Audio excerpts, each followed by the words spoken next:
Yeah, and I think from a training perspective, it's kind of like, we think a lot about training in terms of, train people on how to do certain processes, how to follow certain procedures, how to do things safely, obviously, is a big one.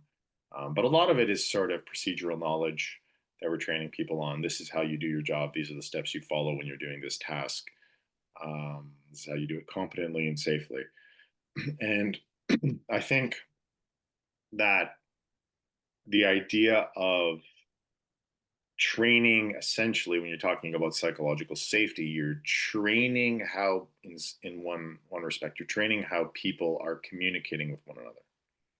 And I don't think that that idea really crosses most organizations' mind, but that's seems to me like that's sort of the bedrock of this concept here. It's you are trying to instill a form of communication across the organization. So ultimately, you're trying to, part of that is training people on how you want them to communicate with one another, right? You're training your team members and everybody, not just team members, managers too, everybody to ask questions.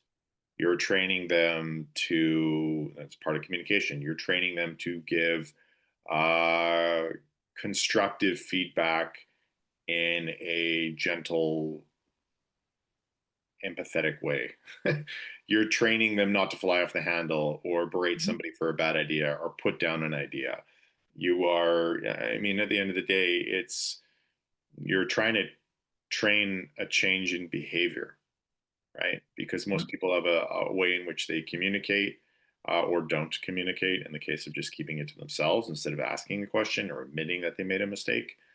And so you're trying to train a new set of behaviors to Yep. everyone across the organization, and that set of behaviors at a collective level is the culture.